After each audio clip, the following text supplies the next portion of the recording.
Good morning students. Chapter 7માં આપણે last લેક્ચરમાં દ્રવ્યમાન કેન્દ્રની ગતિ ઉપરાંત તેની સાથે સંકળાયેલ ન્યૂટનની ગતિના નિયમો અને વેગમાન સંરક્ષણના નિયમની ચર્ચા કરી હતી. હવે આપણે જોઈએ કે કણોના તંત્ર તરીકે જો આપણે કોઈ દ્રઢ પદાર્થ લઈએ તો એનું જે દ્રવ્યમાન કેન્દ્ર છે એ આપણે કઈ રીતે મેળવી શકીએ. દ્રઢ પદાર્થનું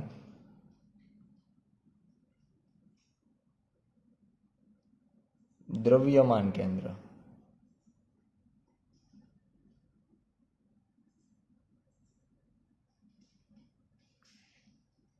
પહેલા તો આપણે એ જાણીએ કે દ્રઢ પદાર્થ કોને કહેવાય.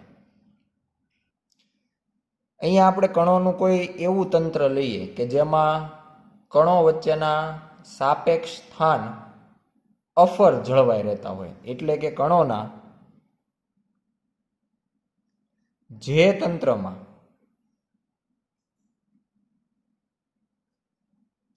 કણો વચ્ચેના સાપેક્ષ સ્થાન અફર જળવાઈ રહેતા હોય તેવા તંત્રને અથવા તેવા પદાર્થને આપણે દ્રઢ પદાર્થ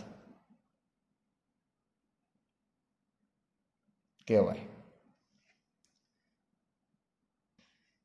એટલે કે જો આવા પદાર્થ ઉપર આપણે કોઈ બાહ્ય બળ લગાડીએ તો એના લીધે એના બે કણો વચ્ચેના અંતરમાં કોઈ જાતનો ફેરફાર થતો નથી, એમના સ્થાન અફર જળવાઈ રહે. એટલે બાહ્ય બળની એના આકાર ઉપર ના પરિમાણ ઉપર કોઈ અસર થતી નથી એવું આપણે ટૂંકમાં કહી શકીએ. આવા જે દ્રઢ પદાર્થ છે એના દ્રવ્યમાન કેન્દ્રનું સ્થાન, એનું દ્રવ્યમાન કેન્દ્ર જે છે એ દળનું વિતરણ અને એના આકાર ઉપર આધાર રાખતું હોય. એટલે કે દ્રવ્યમાન કેન્દ્ર પહેલું દળના વિતરણ પર અને બીજું આપણે કહી શકીએ એનો આકાર કેવો છે, આ પદાર્થનો આકાર કેવો છે એના ઉપર આધારિત હોય. ઘણી વખત દળનું અનિયમિત વિતરણ હોય, એટલે કોઈ ભાગમાં દળ વધારે હોય, કોઈ ભાગમાં દળ ઓછું હોય, તો એના લીધે દ્રવ્યમાન કેન્દ્ર અલગ જગ્યાએ મળી શકે. એ જ રીતના અનિયમિત આકાર હોય તો એના લીધે પણ આપણે દ્રવ્યમાન કેન્દ્ર સમીકરણો દ્વારા મેળવવું પડે. ઉપરાંત બીજું આપણે એવું કહી શકાય કે આ દ્રવ્યમાન કેન્દ્ર છે એ પદાર્થના અંદરના ભાગમાં પણ હોઈ શકે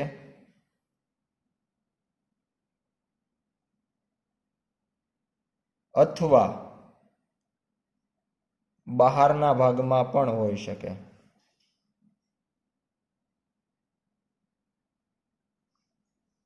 જે પ્રમાણેનો પદાર્થ છે એના ઉપરથી આપણે અંદરના ભાગમાં છે કે બહારના ભાગમાં એ નક્કી કરવું પડે.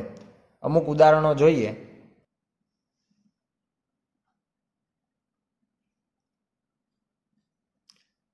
પહેલું ઉદાહરણ લઈએ કે નિયમિત ઘનતાવાળી તકતી.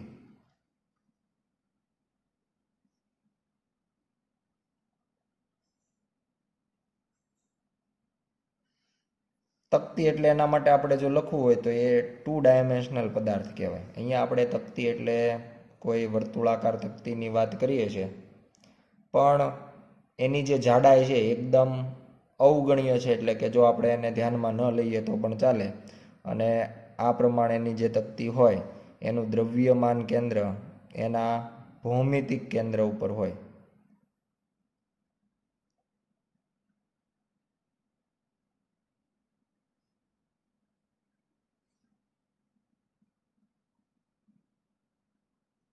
ભૌમિતિક કેન્દ્ર એટલે ભૂમિતિ પ્રમાણે જે ત્રિજ્યાનું આપણે તકતી છે એ ત્રિજ્યા r હોય તો એનું જે ભૂમિતિ પ્રમાણેનું કેન્દ્ર હોય એ જ એનું દ્રવ્યમાન કેન્દ્ર બનતું હોય. અને એના માટે કહી શકાય કે એનું દ્રવ્યમાન કેન્દ્ર અંદરના ભાગમાં, અહીંયા આપણે અંદરના ભાગનો મિનિંગ એવો કાઢવાનો છે કે જ્યાં દળ વિતરણ હોય. એટલે અહીંયા આખામાં એનું દળ વિતરણ થયેલું છે, એટલે આખા ભાગમાં દળ છે અને ત્યાં જ આપણને દ્રવ્યમાન કેન્દ્ર મળે, એટલે આપણે એના માટે અંદરના ભાગમાં એવું કહીએ છીએ. એ જ રીતે આપણે જો કોઈ રિંગ લઈએ, વીટી, તો એના અંદર આપણે એવું કહી શકાય કે એનું દળ માત્ર એની પરિઘ ઉપર હોય, અહીંયા બાઉન્ડ્રી પર હોય, અને એ રિંગનું કેન્દ્ર આ થશે. તો આવા કેસમાં પણ એનું જે ભૌમિતિક કેન્દ્ર છે એ જ એનું દ્રવ્યમાન કેન્દ્ર બને.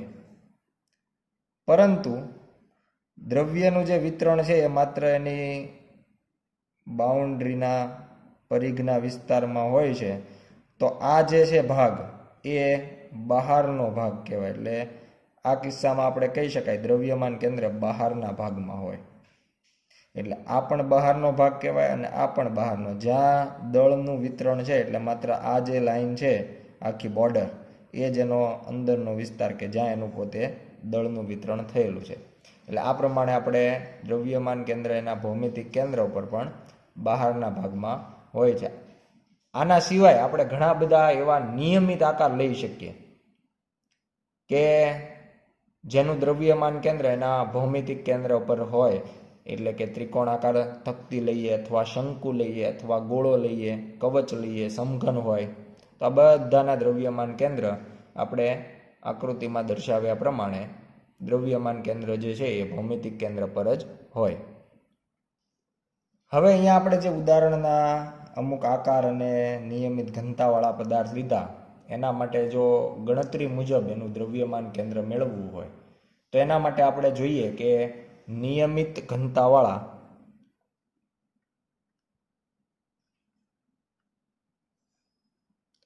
ચોક્કસ ભૌમિતિક આકારના ઘન પદાર્થનું દ્રવ્યમાન કેન્દ્ર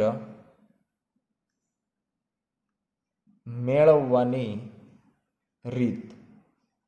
કઈ રીતે આપણે આવા નિયમિત ઘનતાવાળા પદાર્થ હોય અને જે પ્રમાણે એનો ચોક્કસ ભૌમિતિક આકાર હોય એનું દ્રવ્યમાન કેન્દ્ર મેળવી શકાય.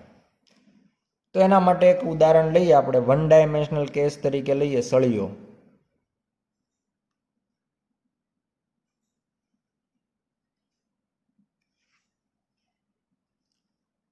અહીંયા આકૃતિમાં આપણે એક એલ લંબાઈનો સળિયો દર્શાવેલો છે, જેને આપણે ઉગમ બિંદુ પર મૂકેલો છે. એટલે એનો એક યામ જે છે, એક છેડો જે છે એ x બરાબર 0 પર છે, અને બીજો જે છેડો છે x બરાબર l, કારણ કે આખા સળિયાની લંબાઈ આપણે કેપિટલ L જેટલી લીધેલી છે. એટલે યામ જે છે એ બંને છેડાને આપણે આકૃતિમાં દર્શાવેલા છે. આખો જે સળિયો છે એ વન ડાયમેન્શનલ કેસ લેવાનો છે. એટલે ખરેખર આપણે અહીંયા જે આ જાડાઈ અથવા ત્રિજ્યા બતાવી છે એ ખૂબ ઓછી છે લંબાઈની સરખામણીમાં, એટલે અવગણ્ય છે. એટલા માટે આપણે એને વન ડાયમેન્શનલ કેસ ગણી શકીએ. આખા સળિયાનું દળ, કુલ દળ આપણે કહી દઈએ કેપિટલ M જેટલું છે. હવે આપણે વાત કરીએ કે આપણે આ જે તંત્ર છે એનું દ્રવ્યમાન કેન્દ્ર મેળવવું છે. તો દ્રવ્યમાન કેન્દ્ર મેળવવા માટેનું આપણી પાસે જે સમીકરણ છે એ છે XCM is equal to summation MI XI divide by summation MI. અહીંયા આપણે જે નાના નાના જે કણો હોય એનો બધાના M અને X નો ગુણાકાર કરી સરવાળો કરતા હોય, છેદમાં બધાના દળનો સરવાળો કરી અને દ્રવ્યમાન કેન્દ્ર મેળવતા હોઈએ. આ પ્રકારના કેસમાં આપણે પહેલી બાબત એવું કહેશું કે જ્યારે નિયમિત ઘનતાવાળો પદાર્થ હોય તો એના અંદર આપણે જે પ્રમાણેનું એનું ડાયમેન્શન હોય, પરિમાણ હોય, એ પ્રમાણે આપણે એના અંદર એક ઘનતા મેળવી શકાય. વન ડાયમેન્શનલ હોય તો એના અંદર એવા કેસમાં આપણને એની રેખીય ઘનતા મળે. તો આ કેસમાં આપણે એની પહેલાં રેખીય ઘનતા મેળવી લઈએ, જેને આપણે લેમ્બડા વડે દર્શાવીએ છીએ. અને એના માટેનું સૂત્ર થશે કુલ દળ છેદમાં કુલ લંબાઈ. તો બંને રાશિઓ જાણીતી છે. કુલ દળ આપણે લીધું છે કેપિટલ એમ, અને કુલ લંબાઈ જે આપણે જાણીએ છીએ કેપિટલ એલ. એટલે આ પ્રમાણે આપણને એની રેખીય ઘનતા છે એ મળશે. આ રેખીય ઘનતાનો આપણે કઈ રીતે ઉપયોગ કરી શકીએ? તો એના માટે આપણે એવું કરીએ કે આ જે સળિયો આપણે લીધેલો છે એના ઉપર આપણે એક સૂક્ષ્મ લંબાઈ ધરાવતો કોઈ એક દળખંડ વિચારી લઈએ. તો એના માટે આપણે અહીંયા કોઈ એક આખો દળખંડ વિચારી લઈએ, એકદમ નાનો એવો ભાગ વિચારીએ.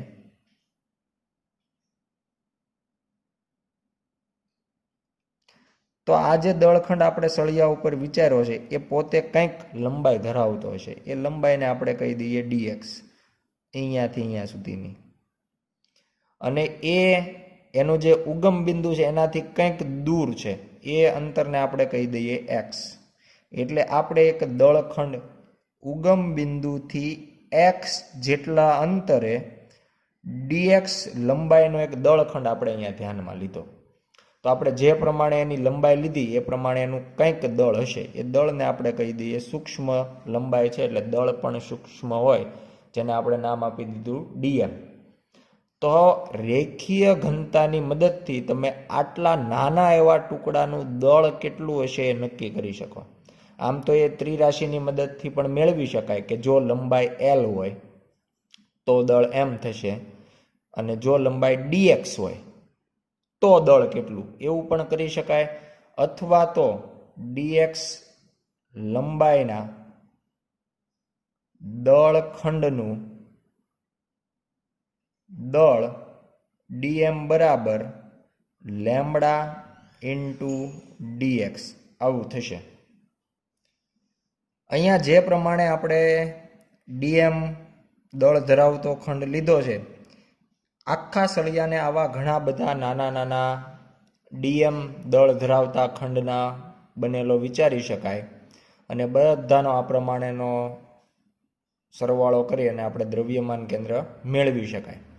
પરંતુ જો આપણે આ પ્રમાણેના સમાન દળ ધરાવતા dm દળ ધરાવતા નાના નાના ખંડ વિચારીએ તો એનાથી હવે આ જે સમીકરણ છે એને આપણે બીજી રીતે લખી શકાય કે આપણે જાણીએ છીએ કે બધા જ જે નાના નાના દળ ધરાવતા દળખંડ આપણે લઈએ છીએ એને આપણે તંત્રના કણ સાથે સરખાવી શકાય, અને બધા જે ખંડ લીધેલા છે એનો કુલ દળનો સરવાળો તંત્રના દળ જેટલો એટલે કે કેપિટલ M જેટલો થશે. એટલે સમેશન mi જેટલા પણ આવા નાના નાના ખંડ વિચાર્યા છે એના દળનો સરવાળો કેપિટલ M તંત્રના કુલ દળ જેટલો થશે. વાત કરીએ અંશમાં રહેલ રાશિની સમેશન mi xi. તો આ એક ખંડ માટે જો આપણે વિચારીએ તો એક ખંડ માટેનું દળ જે આપણે લખ્યું છે dm થશે, અને આ જે ખંડ લીધેલો છે એનું ઉગમ બિંદુથી અંતર તો એ થશે x, એટલે xi તરીકે આવી જશે x. અને અહીંયા જે સરવાળો કરવાનો છે અંશમાં, એના માટે આપણે એવું કહી શકાય કે જો આપણે ઘણા બધા નાના નાના ખંડ બાજુમાં વિચારી લઈએ તો બધા ખંડ એકબીજાને અડેલા હશે. એટલે કે આ જે વિતરણ છે એ સતત વિતરણ કહેવાય. બધા ખંડ એકબીજાને અડીને ગોઠવાયેલા છે એટલે સતત દળ વિતરણ કહેવાય. અને જ્યારે સતત દળ વિતરણ હોય, સતત ખંડ ગોઠવાયેલા હોય, ત્યારે આપણે સરવાળાને સંકલનમાં ફેરવી શકીએ.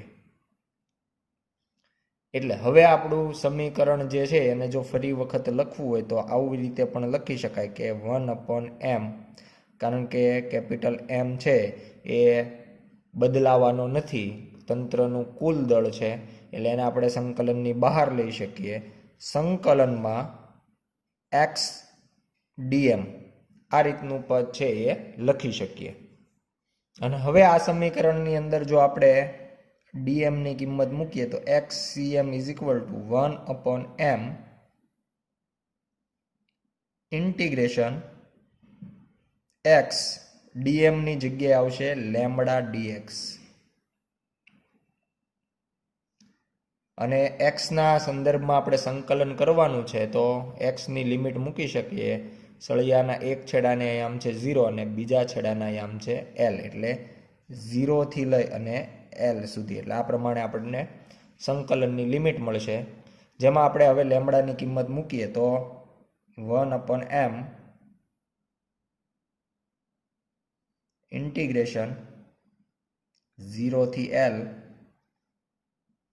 x લેમ્બડાની જગ્યાએ થશે m/L dx.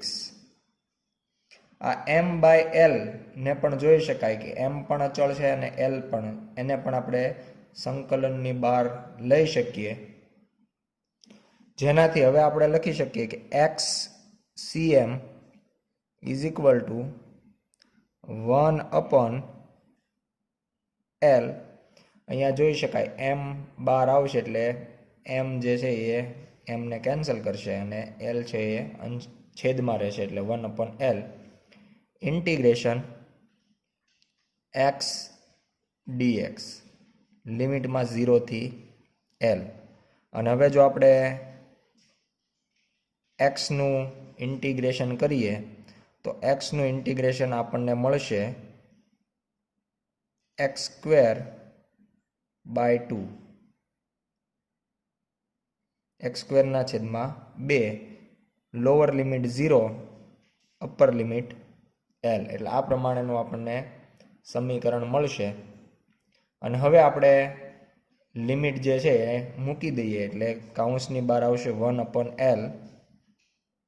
પહેલાં આપણે અપર લિમિટ મૂકીએ એક્સની જગ્યાએ એટલે x²/2 માઇનસ લોઅર લિમિટ મૂકી દઈએ એટલે 0²/2 એટલે એ થશે 0.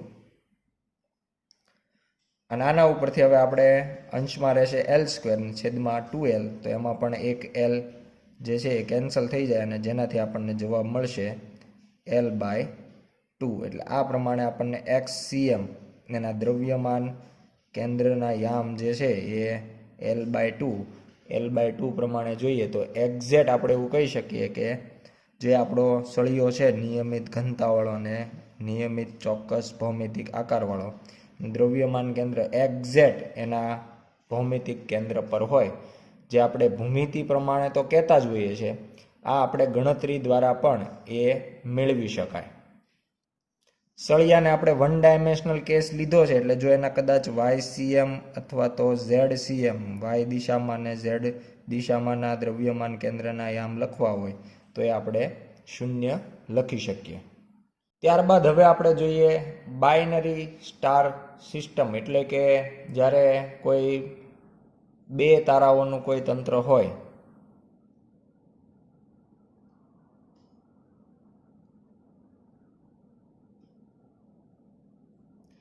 તો એના અંદર આપણે દ્રવ્યમાન કેન્દ્ર વિશે કઈ રીતે માહિતી મેળવી શકતા હોય અથવા એની જે ગતિ છે એ કેવા પ્રકારની હોય. અહીંયા આકૃતિની અંદર આપણે બે તારાઓનું બનેલું એક તંત્ર દર્શાવ્યું છે. તો બાઇનરી સ્ટાર સિસ્ટમ કોને કહેવાય? તો કે જ્યારે બે તારાઓ કોઈ વર્તુળાકાર પથ પર એક જ દ્રવ્યમાન કેન્દ્રને અનુલક્ષીને ધ્યાનમાં રાખીને ગતિ કરતા હોય તો બનતા તંત્રને આપણે બાઇનરી સ્ટાર સિસ્ટમ તરીકે ઓળખતા હોઈએ છીએ. અહીંયા આકૃતિમાં આપણે બંને જે સ્ટાર લીધેલ છે S1 અને S2 એમાં જોઈ શકાય બંનેનો ગતિપથ એકબીજા કરતાં અલગ છે, પરંતુ એનું જે દ્રવ્યમાન કેન્દ્ર છે એ આપણે વચ્ચેના ભાગમાં C વડે દર્શાવેલું છે.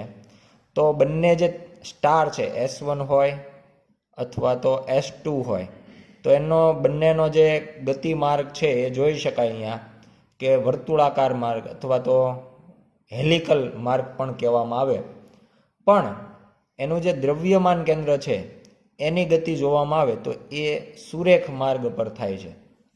તો આ પ્રમાણે દ્રવ્યમાન કેન્દ્ર છે એની ફરતે બંને જે સ્ટાર છે એ વર્તુળાકાર ગતિ કરી અને આગળ વધતા હોય છે, જ્યારે દ્રવ્યમાન કેન્દ્ર છે એ હંમેશા સુરેખ માર્ગ પર ગતિ કરશે. અહીંયા આપણે બીજું એવું પણ કહી શકાય કે ખરેખર જે સ્ટાર છે એ વર્તુળ પણ ગતિ કરે છે અને સાથે સાથે આગળ પણ વધતા જાય છે, એટલે ખરેખર તો એ જટિલ ગતિપથ કહેવાય. પરંતુ જો આપણે ખાલી દ્રવ્યમાન કેન્દ્રને અનુલક્ષીને જ વાત કરીએ તો દ્રવ્યમાન કેન્દ્ર આગળ વધતું જાય છે, એમ તારાઓ પણ આગળ વધતા જાય છે, પણ એ વર્તુળમય ગતિ. એટલે દ્રવ્યમાન કેન્દ્રની સાપેક્ષે માત્ર ને માત્ર વર્તુળાકાર ગતિ ધ્યાનમાં લઈ શકાય. એના માટે કન્ડિશન એવી હોવી જોઈએ કે બંને જે સ્ટાર છે એ એકબીજાની સામસામે અને વ્યાસના છેડે હોવા જરૂરી છે. એટલે બંને એકબીજાની એક્ઝેક્ટ સામસામા હોવા જરૂરી છે. બે ગતિનો ઉલ્લેખ આપણે આના ઉપરથી સ્પષ્ટ કરી શકાય કે દ્રવ્યમાન કેન્દ્ર સુરેખ પથ પર નિયમિત ગતિ કરે. નિયમિત ગતિ માટે આપણે અચળ વેગી ગતિ કરે એવું પણ કહી શકીએ. અને બીજું, તારાઓ દ્રવ્યમાન કેન્દ્રની આસપાસ વર્તુળાકાર પથ પર વર્તુળાકાર ગતિ કરે. ત્યારબાદ જોઈએ સ્વાધ્યાયનો ત્રીજો દાખલો. એક બાળક એક લાંબી ટ્રોલીના એક છેડે સ્થિર બેઠો છે, જે એક લીસી સમક્ષિતિજ સપાટી પર એક નિયમિત વી ઝડપથી આગળ વધી રહી છે.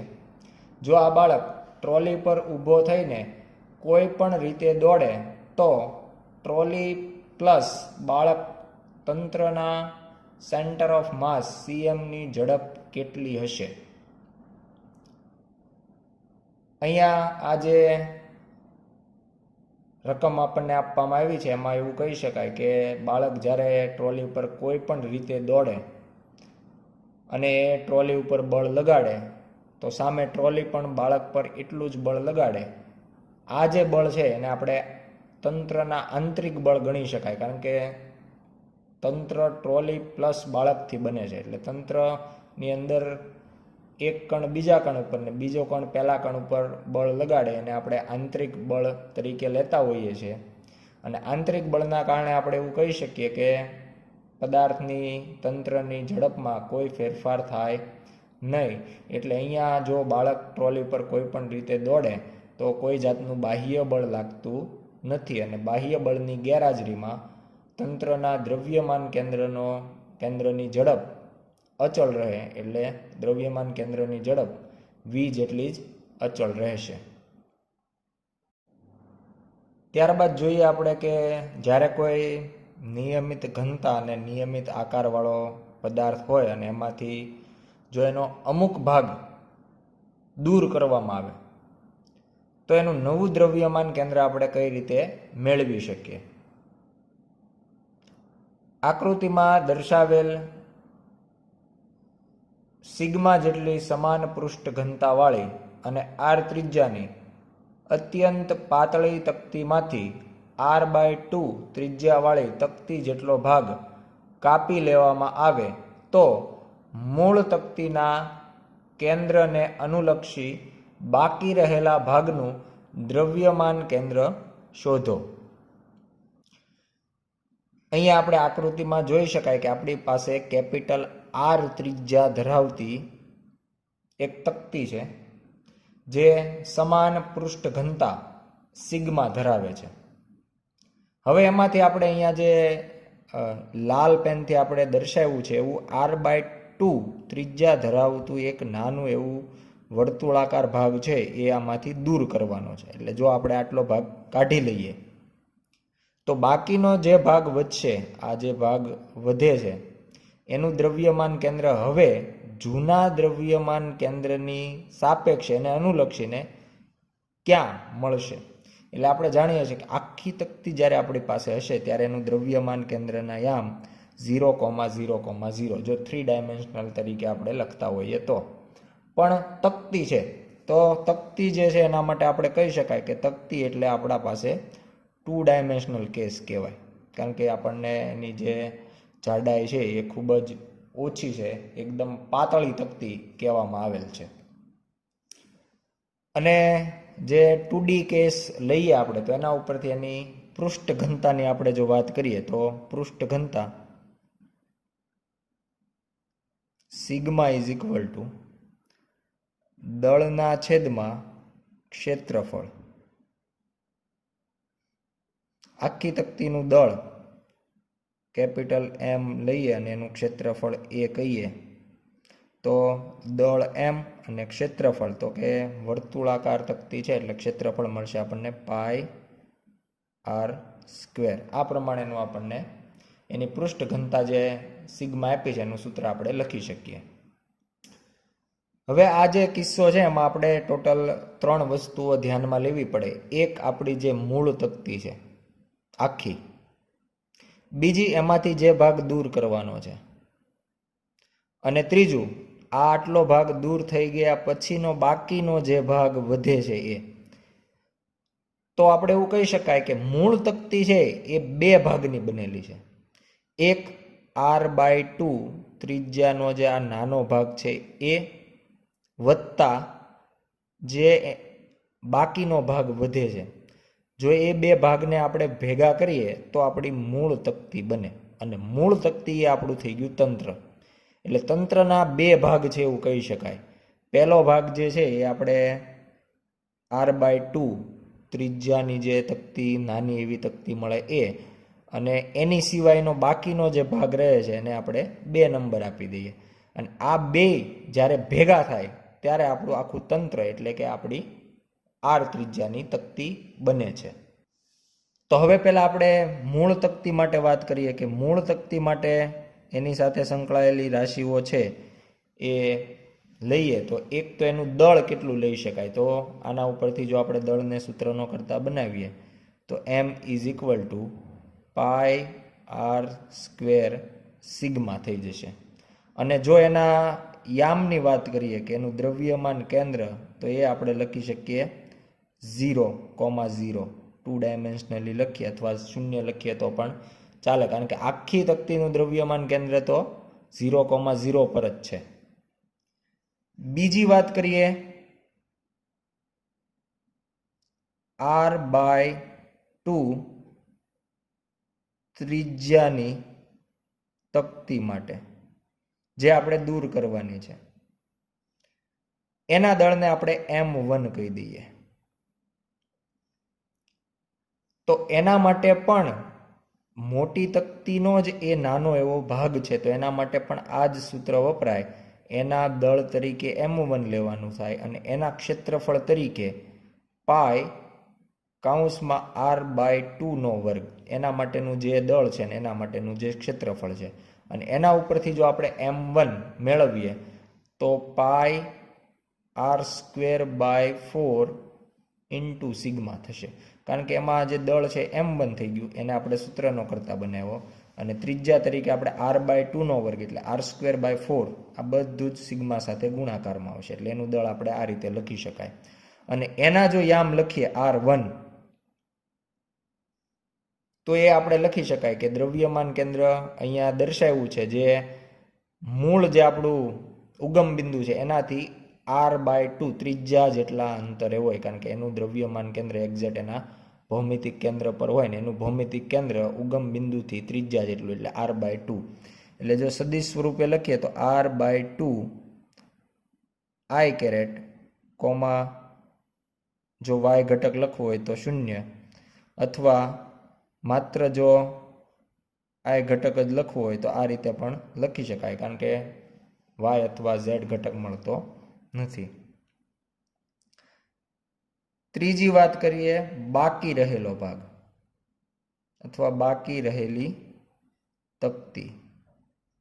બાકી રહેલી તકતી એટલે આપણે જે આ r/2 કાઢી લઈએ પછી બાકી વધતો ભાગ, તો એ કંઈ નિયમિત આકાર ગણી શકાય નહીં. તો એના દળને જો આપણે m2 કહેતા હોઈએ તો એ દળ જે છે એ આપણે બાદબાકીથી મેળવવાનું રહેશે, કારણ કે નિયમિત આકાર નથી.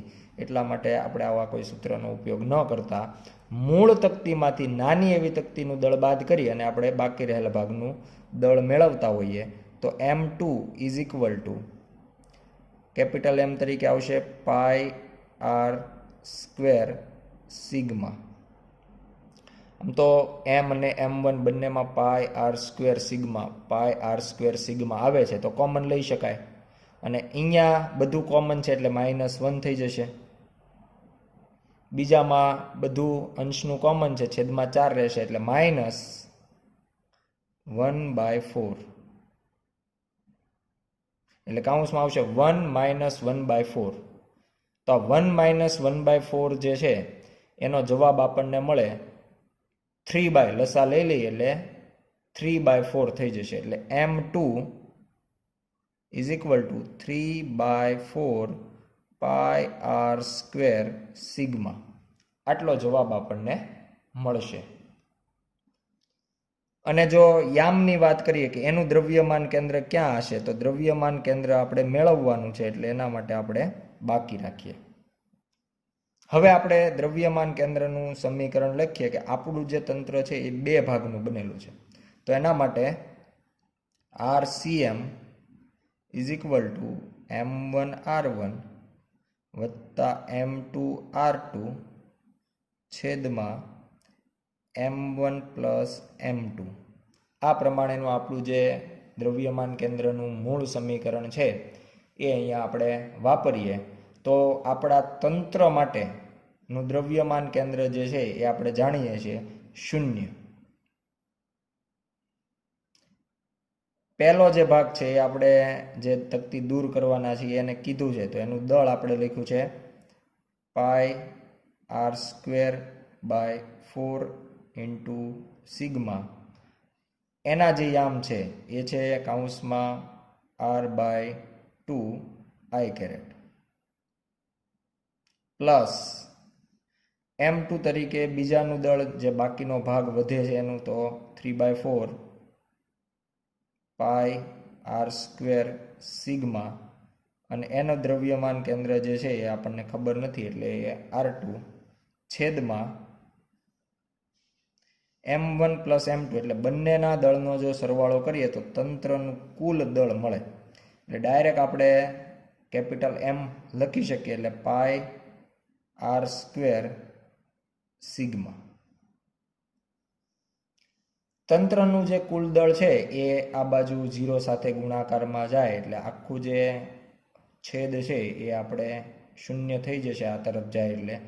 અને હવે આપણે જે R2 મેળવવાનો છે, બાકી રહેલા ભાગનું દ્રવ્યમાન કેન્દ્ર ક્યાં હશે, તો આ પદને જો આપણે સૂત્રનો કરતા બનાવીએ એટલે કે 3/4 પાઈ આર સ્ક્વેર સિગ્મા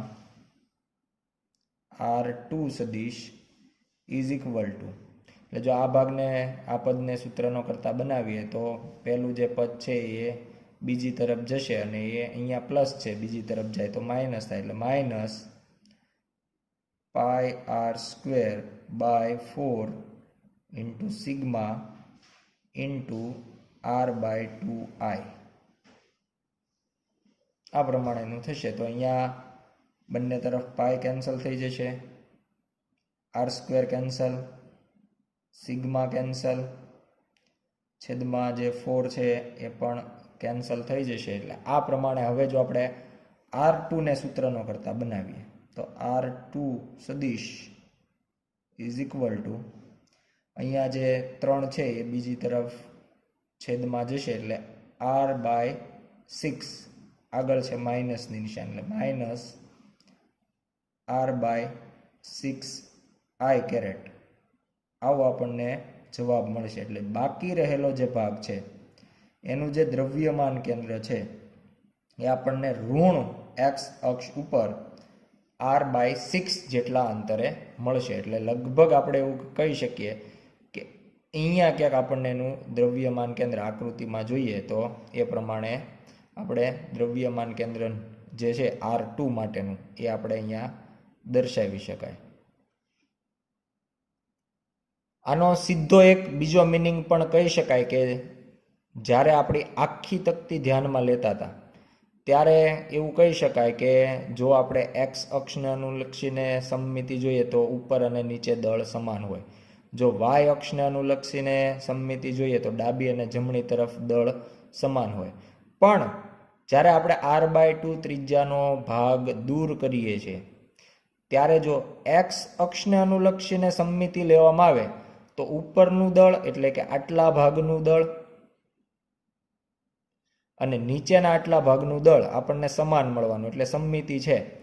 પણ વાય અક્ષને અનુલક્ષીને જો જોવામાં આવે તો આ તરફ આ જે અડધો ભાગ છે એનું દળ બાકીના સામેના ભાગ સાથે મેચ થશે નહીં, એટલે આ બાજુ દળ વધારે હશે જ્યારે આ બાજુ દળ ઓછું હશે. અને એના કારણે આપણે એવું કહી શકાય જે બાજુ દળ વધારે હોય દ્રવ્યમાન કેન્દ્ર એ બાજુ ખસેલું હોય, અથવા જે બાજુથી આપણે દળ દૂર કરીએ દ્રવ્યમાન કેન્દ્ર એના કરતાં વિરુદ્ધ બાજુ, શરૂઆતમાં એક્ઝેક્ટ વચ્ચે, પણ જ્યારે આપણે જમણી બાજુથી કંઈક દળ દૂર કર્યું તો દ્રવ્યમાન કેન્દ્ર ડાબી બાજુ ખસે છે એવું કહી શકાય. કદાચ જો આ તકતી અહીંયાથી લેવાના બદલે ઉપરના ભાગમાંથી દૂર કરવામાં આવે તો કહી શકાય દ્રવ્યમાન કેન્દ્ર નીચે તરફ ખસે.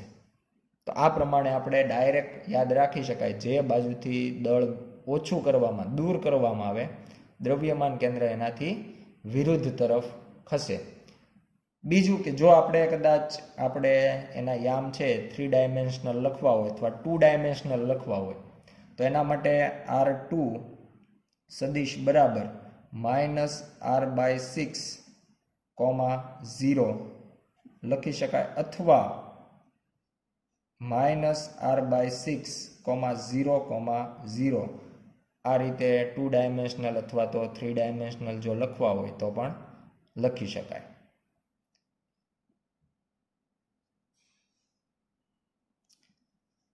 જેમ અહીંયા આપણે આ દાખલામાં તકતી ધ્યાનમાં લીધી એ જ રીતના આપણને 3 ડાયમેન્શનલ કોઈ ગોળો પણ આપી શકાય અને એ ગોળામાંથી અમુક નાની એવી ત્રિજ્યાની કોઈ ગોળી દૂર કરવામાં આવે તો આ જે પદ્ધતિ છે એ જ પદ્ધતિથી આપણે એના અંદર પણ જવાબ મેળવી શકતા હોય. ઉદાહરણ સ્વરૂપે આપણે એક અહીંયા તમે જોઈ શકો એ પ્રમાણે આકૃતિ ધ્યાનમાં લીધેલ છે અને એમાં એક નાની એવી ગોળી દૂર કરવામાં આવે તો આપણા દાખલાની અંદર જેમ પૃષ્ઠ ઘનતા છે, અહીંયા જે પૃષ્ઠ ઘનતા લીધેલ છે એના જગ્યાએ ત્યાં દળ ઘનતા આવશે જેને રો કહેવામાં આવે. રો ઇઝ ઇક્વલ ટુ દળના છેદમાં 3 ડાયમેન્શનલ રાશિ તરીકે અહીંયા કદ આવી જશે એટલે m/v અને ગોળો છે તો m ના છેદમાં 4/3 πr³ થઈ જશે. કદનું સૂત્ર વાપરશું અને એ મુજબ જ આપણે એને પણ 3 ભાગમાં વહેંચી અને પછી સાદું રૂપ આપી અને એના દ્રવ્યમાન કેન્દ્ર